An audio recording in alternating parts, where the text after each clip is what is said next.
Hola a todos y todas. Soy Montserrat García, soy una persona implicada en la Liga Reumatológica Catalana como miembro de Junta referente en de autonomía personal, también de la Federación ECOM en relación al tema de accesibilidad y participación, y también estoy vinculada al movimiento de vida independiente. Quisiera antes de nada dar gracias a la Fundación GAEM la posibilidad de poder participar con esta ponencia, básicamente también para poder poner en valor la participación de las personas, ¿no?, afectadas con enfermedades autoinmunes, como por ejemplo también es mi caso, ¿no?, en todo lo que es participar, ¿no?, lo que está relacionado con nuestro entorno y nuestra vida cotidiana. En este caso, de lo que vamos a hablar es de diseño para la diversidad, de derechos y autonomía personal. Y hemos estructurado un poco la ponencia en 5 puntos.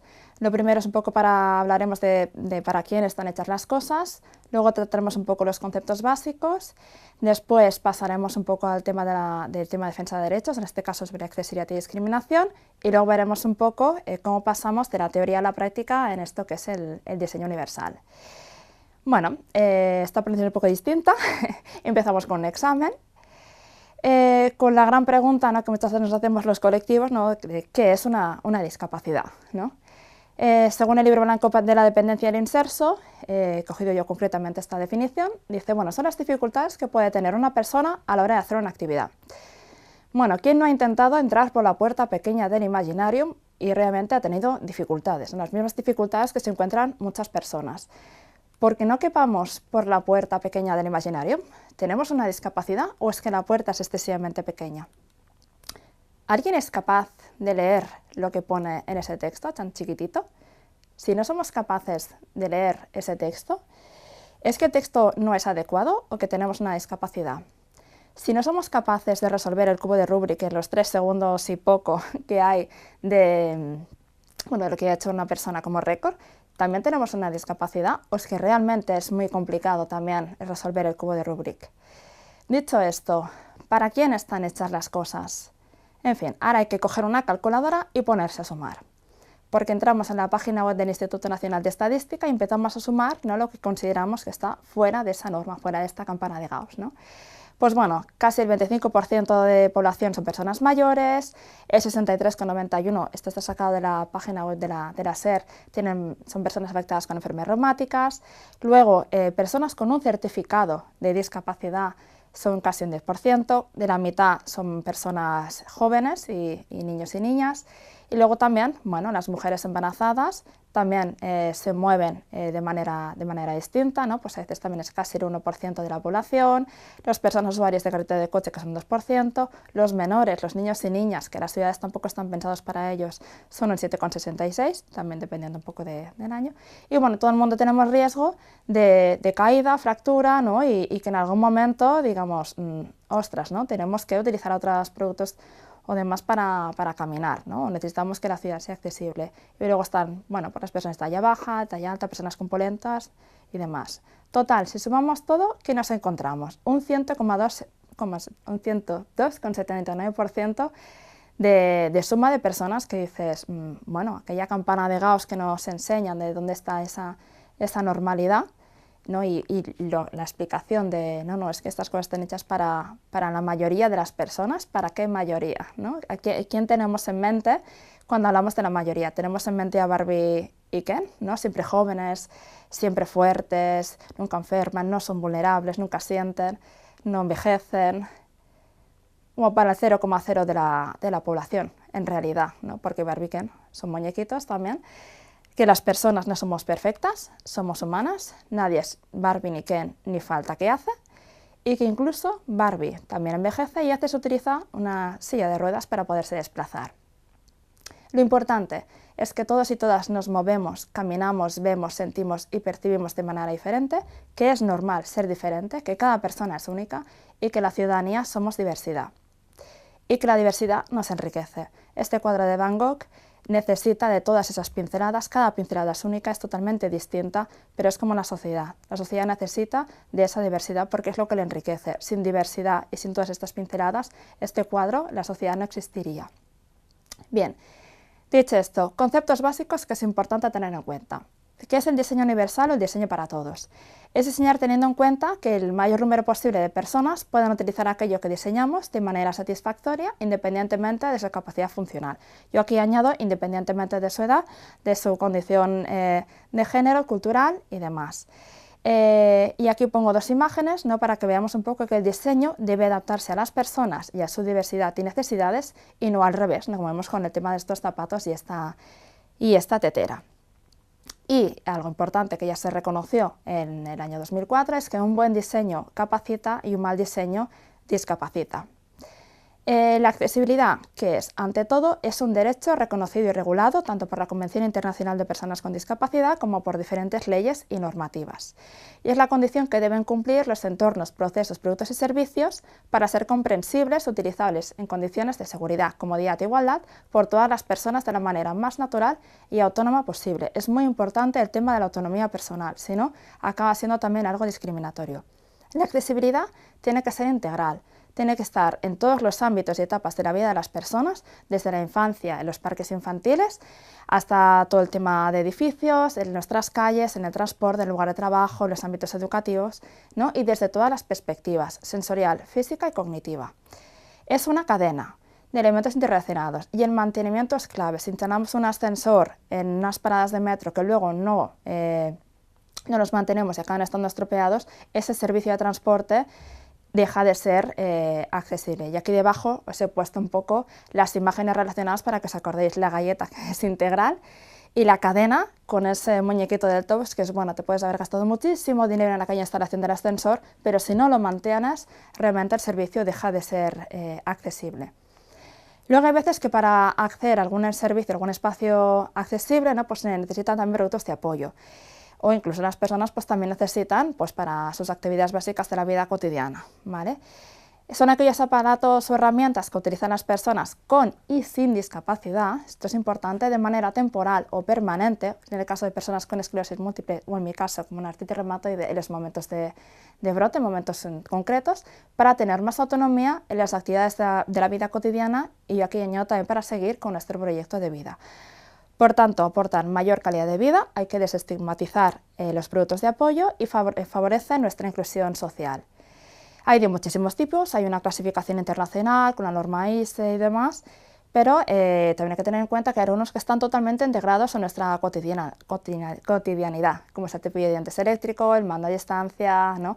He añadido aquí también un par de imágenes que considera que era importante, que era el carrito de la compra, que también ha habido una evolución bastante interesante teniendo en cuenta la necesidad de los usuarios y que muchas personas utilizan casi también como caminador, y la sombrilla, porque no nos olvidemos que hay personas también con fotosensibilidad, con alergia al sol, y que lo que puede ser una sombrilla, que es algo muy cotidiano, también es un producto de apoyo para que puedan hacer de diferentes actividades, como puede ser ir a la playa por la tarde, por ejemplo.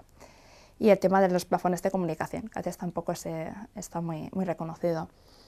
Luego, algo muy importante que nos reconoció la Ley de Accesibilidad catalana del año 2014 son las barreras de actitud, que son las actitudes que, directa o indirectamente, por acción o por omisión, generan una situación de discriminatoria en el tema de obstaculizar que una persona con discapacidad puede ejercer sus derechos en igualdad de condiciones respecto a otra en situación análoga, ¿no? Esto quiere decir que hay veces que no es tanto o en muchos casos ahora mismo con los perros de asistencia, ¿no?, que es como tienen todo el derecho de acceder porque son un producto de apoyo, como lo hemos visto anteriormente, ¿no?, pero en algunos espacios, aunque esté reconocido el derecho a su acceso, pues está habiendo serios problemas, ¿no? Con lo cual aquí no es que haya un escalón en la puerta, sino que a través de esta barrera de actitud se está creando esta discriminación y la persona no puede ejercer sus derechos, ¿no?, a lo mejor de acceso a un espacio cultural, ¿no?, de acceso a la cultura. Relacionado con esto, bueno, cuando no hay accesibilidad es directamente una discriminación, ¿vale? Esto está reconocido también por diferentes legislaciones y demás. Entonces, bueno, ante la discriminación, pues, ¿qué debemos hacer, no? Defender nuestros derechos como personas, ¿vale? Aquí he puesto un poquito un listado que también podéis encontrar en la guía de recursos para la discapacidad que tenemos en la web de COM, ¿vale?, que lo podréis ir consultando, pero está desde la parte del seguimiento de la Convención Internacional de los Derechos de las Personas con Discapacidad hasta la Oficina por la No Discriminación, concretamente de Barcelona, luego que es el Síndic de Greuges, que es el Defensor del Pueblo en otros lugares, ¿no?, todas las que son las agencias de consumo. La oficina permanente especializada del Consejo Nacional de Discapacidad y demás, ¿no? Y luego entidades que también pues, bueno, pueden ser referentes en este sentido, ¿no? Sobre todo recomendamos que lo primero que se debe de hacer, dependiendo de en qué contexto sea, ¿no? Es poner una queja en ese lugar, por ejemplo, si es el tema de transporte, ante el operador. Y luego ya pasar como a la segunda fase, ¿no? Que quizás sería hacerla llegar también a estos espacios, ¿no? a estos recursos que hemos puesto aquí y poder hacer un seguimiento y contactar también con las entidades sociales, ¿no? Con las federaciones, para que luego podamos recoger todos estos casos, ¿no? Y luego podamos defender en otros espacios de incidencia política para que se puedan resolver. Bueno, de la teoría a la práctica, ¿no? Porque decir que las cosas hacerlas accesibles es muy bonito a nivel filosófico, ¿no? Y aunque sea un derecho tiene su complejidad. Bueno, tenemos que saber, primero de todo, que hay legislación y normativa vigente desde hace muchos ámbitos, tanto desde el ámbito europeo, estatal, autonómico, incluso municipal, y también a nivel sectorial, tanto el tema de transporte, decretos concretos, de edificación, de comunicación, y dónde la podemos encontrar. A nivell català, en la web de l'àrea de la promoció de l'accessibilitat de la Generalitat, ¿vale?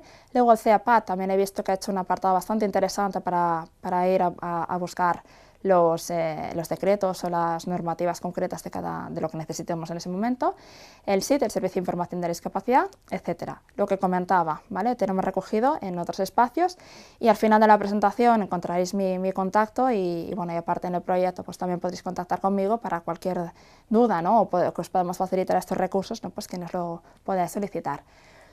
Más allá de esto, bueno, los principios de diseño inclusivo, que ya hace bastantes años el Centro para el Diseño Universal ya marcó estos 7, ¿no? Los equitativo, flexible, simple e intuitivo, información perceptible, tolerancia al error, mínimo esfuerzo físico y adecuado tamaño de aproximación y uso, al que yo le he añadido 7 características del producto bien diseñado del Instituto de Biomecánica de Valencia, ¿no? Que es utilidad, eficiencia, facilidad de uso, marcadores que eran prácticamente los mismos, durabilidad, esto también es importante, porque si me compro un producto de apoyo, unas gafas o lo que sea, una lupa, y a los 2 días se han roto. El tema de seguridad, el aspecto agradable, hay que también tenerlo en cuenta, ¿vale? Normalmente hay cosas, hay que romper también esa relación, ¿no? De lo que es accesible, ¿no? Lo que es un producto de apoyo con la apariencia, es que es ortopédico, es muy feo, ¿no? Y luego también el precio realista, porque ahí también está el gran abismo en que las personas puedan utilizar lo que necesitan, ¿no? Si el precio es excesivamente alto, tampoco lo van a poder utilizar. Bueno, después hay que tener en cuenta que existen un montón de guías de información con pautas de diseño inclusivo y accesibilidad. Aquí he puesto un listado, también lo tenemos recogido en un Word, ¿no? Señalo los que a mí me han parecido como más interesantes, donde podéis encontrar más información. Repito, el SID, que es el Servicio de Información sobre Discapacidad, bueno, luego CENTAC, Dixit y demás, ¿no? También el Observatorio de la Accesibilidad tiene una parte que os registráis, una parte restringida, que también hay muchísimos documentos. La editorial de la Fundación 11, Predif, y luego está la editorial que lo publica todo en código abierto, perdón, que es La Ciudad Accesible, y justo cuando he comentado también el tema de la accesibilidad cognitiva, sería importante que supierais que justo las publicaciones de accesibilidad cognitiva allí las podéis encontrar, ¿no? Y que han sido pioneros en este sentido y puede ser muy útil también para las personas, para toda la ciudadanía en general, pero también para las personas con esclerosis múltiple. Bueno. Y algo que es muy importante, que es la participación ciudadana, en cuanto tenemos que hacer accesibles los pueblos y las ciudades o los servicios públicos, y cuando son proyectos más pequeñitos, el diálogo con las personas usuarios. Tanto en el planteamiento inicial del proyecto para responder a las necesidades reales, como para prevenir también luego el tema de adaptaciones posteriores, que siempre son más costosas, como durante todo el proceso, porque pueden surgir dudas, también está todos los aspectos de codiseño, diseñar conjuntamente ese servicio o cómo tienen que ser las calles, y luego al final también para el tema de las valoraciones, ¿no? Si realmente ese proyecto, esa obra se ha ejecutado correctamente, ¿no? Y bueno, ver también si para una próxima vez, pues bueno, quizá deberíamos hacer algunas modificaciones, ¿vale? Esto es muy importante, el tema de trabajar desde el consenso y plantear en esos espacios de participación una buena dinamización y mediación. ¿Esto qué quiere decir? Que hay veces que, por ejemplo, en las calles de plataforma única, que son las que circulan a la misma altura los coches que los peatones, ha sido quizá un gran avance para las personas con diversidad funcional física, pero a nivel de las personas con diversidad visual, bueno, pues generaba un conflicto porque no se sabía bien por dónde circulaba la persona, ¿no? El tema de consensuar, al final, cómo deberían ser estas calles para que respondieran a las necesidades de todas las personas, toda la ciudadanía, y de estas dos partes que parecían tener intereses totalmente contrapuestos, ha sido muy importante para que realmente la solución fuera consensuada y al final no se discriminara a ninguna de las dos partes. Dicho esto, siempre hay una parte, un 50% que lo podemos encontrar a través de publicaciones, legislación y tal, y luego este 50% que es a través de las experiencias de las personas, ¿vale? Algo que no es que yo tampoco me lo haya inventado, ¿no?, y haya corroborado que es clave para que los resultados sean los óptimos, sino que también está reconocido, ¿no? Hace tiempo también la jornada, ¿no?, la participación de los usuarios es un aspecto esencial en todas las fases que intervienen en el proceso de diseño. Y después no olvidar la cadena de accesibilidad y que debe ser integral, ¿no?, en todas las partes del proyecto y que debe haber un seguimiento y mantenimiento. Y a partir de ahí, bueno, también nos podemos encontrar con una serie de dificultades, el tema de la inversión, ¿no?, un gasto en inversión económica porque necesitas quizá contactar con alguien puntualmente, más tiempo para los procesos participativos, para pensar, ¿no?, pero luego los beneficios, ¿no?, que realmente tienes entornos más seguros, que acabas adoptando esas metodologías, ¿no?, el tema de responsabilidad social corporativa, que es un poco otra cosa importante, ¿no?, y luego de cara al tema de legislación y normativa vigente y futuro, ¿no?, y más allá de que es algo que responde a la necesidad de la ciudadanía de por sí. Bueno, acabando, resumen básico. ¿Cómo hacemos que las cosas sean accesibles? Bueno, hay que tener en cuenta al menos 5 puntos, ¿no?, que existe legislación y normativa vigente, que ya nos puede decir un poco cómo encaminarnos. Hay que tener en cuenta los principios de diseño inclusivo. Después, hay ya muchísimas guías de información y pautas para hacer las cosas, bueno, de manera accesible. Y luego, sobre todo importantísimo, el punto 4, la participación ciudadana y el diálogo con las personas usuarias. Y después, sobre todo, también tener en cuenta la accesibilidad integral, o sea, todas las vertientes de la accesibilidad, y que realmente sea global y se tenga en cuenta toda esta cadena que comentábamos. Esto, ¿no? Si tenemos en cuenta a toda la diversidad de personas en el tema del diseño, en el planteamiento del proyecto, ¿no?, el tema de la ejecución realmente será también la adecuada si también hacemos un seguimiento de que esa ejecución, ¿no?, sea la adecuada y ese mantenimiento. Si no lo planteamos de manera que la mayor parte de las personas puedan participar en ese espacio, ¿qué va a pasar? Que luego hay que hacer pegotitos, no hay que hacer adaptaciones, que muchas veces acaban siendo ese tipo de cosas que son totalmente inútiles y no sirven para nada, aparte de todo esto sí que es un gasto económico que no sirve para nada.